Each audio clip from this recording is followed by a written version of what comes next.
According to legend, a goat herder in Ethiopia discovered coffee around 850 AD.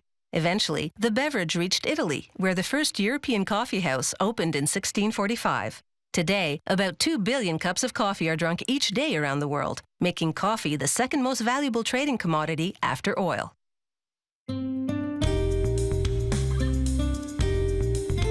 Coffee's flavor depends on the region where it grows and the way coffee makers roast and blend the beans. Here in Costa Rica, they grow coffee plants from sprouted seeds kept in containers for a full year before they transplant them into the field. From seed to first harvest takes about 2 years.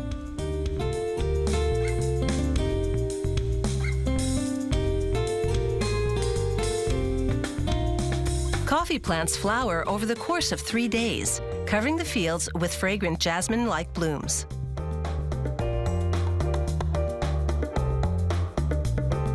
Over 6 months' time, the buds grow and ripen into red cherries that contain the coffee bean. Pickers harvest the red cherries, leaving the green ones to ripen. They'll return to pick the cherries from the same plant 5 times in 3 months as they ripen. Pickers do their best to have no more than 2 green for every 100 red cherries they harvest.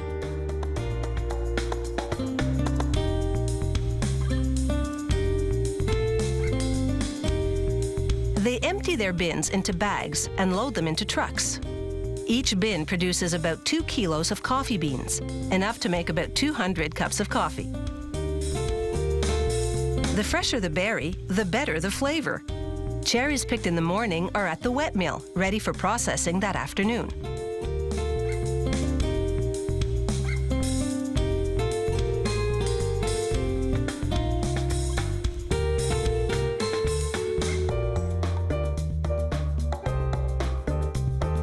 At the wet mill, water channels wash the cherries and drop them off at a worm screw. It loads them into a pulping machine to remove the outer skin and fruit.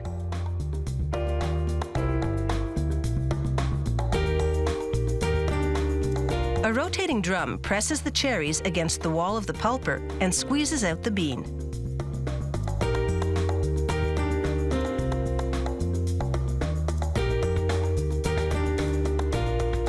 From the pulping machine, the beans flow in water to 2 large rotating cylinders. They sift the beans to separate them from any of the hard green cherries that passed through the pulping machine.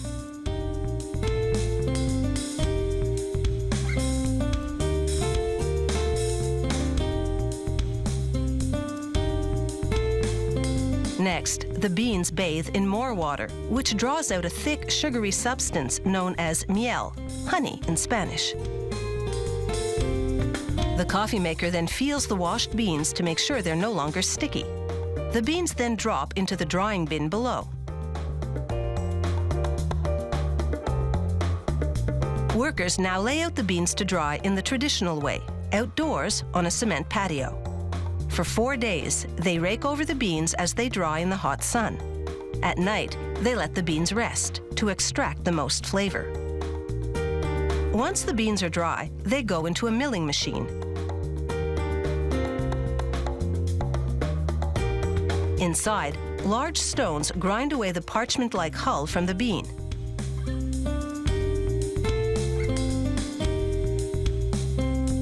Drying methods vary among coffee makers.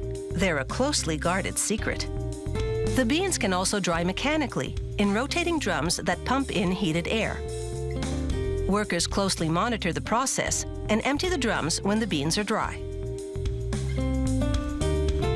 A supervisor smells them to check for a vinegar-like odor. That would mean the beans are fermenting, a result of improper drying. The dry beans have their husks removed, then go onto an oscillating table that separates them by weight into 3 grades, the heaviest being the first-grade beans. Workers pour out each grade into burlap bags. Their contents must weigh in at exactly 69 kilos per bag. Finally, they stitch them up and stack them for shipping. Next, we'll see the whole process that turns these green coffee beans into a steaming cup of gourmet coffee. These green coffee beans have just arrived from the wet mill. Workers pour them into a blending bin that feeds a roasting machine heated to 180 degrees Celsius. At that temperature, the oils in the beans combust and the beans roast in less than 20 minutes. The master roaster must regularly check their progress. When he determines they're ready, he sets off a light spray of water in the roaster to extinguish the beans. Then they pour into a bin where they're cooled by forced air.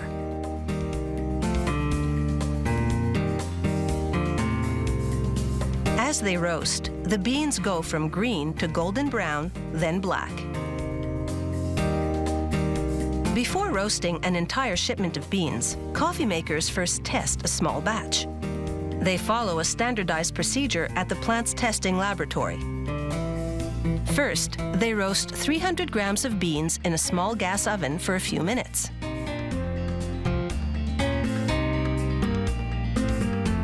Then, a professional taster measures out the beans and feeds them into an electric grinder. She prepares 4 separate cups of coffee with the same coarse grind. It takes 4 tastes to make sure all is well, 20 to detect the source of a problem roast. She begins by pushing aside the foam at the surface to release the intense aromas, a technique known as breaking the cup. She smells each cup in turn, a sure way to know if something is wrong with the roast. Next, she skims the surface to remove the grounds. She takes a sip, slipping the coffee over her tongue to get the full flavor before spitting it out. Now she can determine how she will balance the blend of beans to create a recipe for the perfect cup of coffee. Back on the factory floor, the various beans for the blend go into a grinder.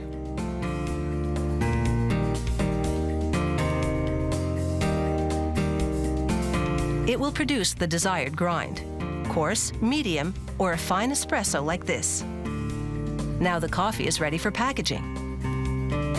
It's a fully automated process thanks to this machine that forms, fills, and seals the bags.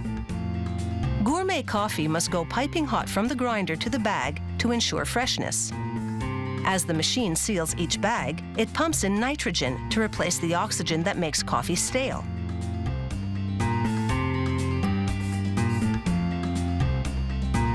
The machine separates the bags, and they fall onto a custom-designed conveyor belt that weighs each one as it passes through.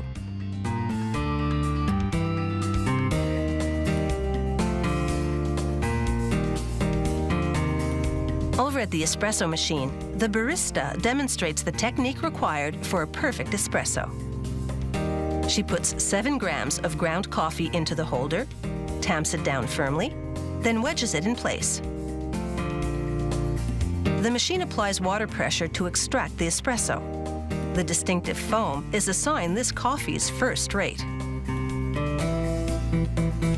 The barista also demonstrates how to use a French press or cafetière. She adds boiling water to the coffee grounds, then pushes them down to the base. Again, she applies pressure, manually this time, to extract the coffee's aroma.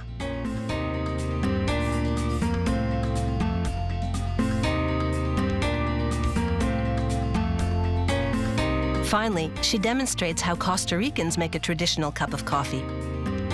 She places a correador, a fine cotton sieve, over the cup, pressing on the ground coffee with a spoon as she pours in boiling water. No matter which one you choose, with the right gourmet roast, all 3 methods will produce an outstanding cup of rich, flavorful coffee.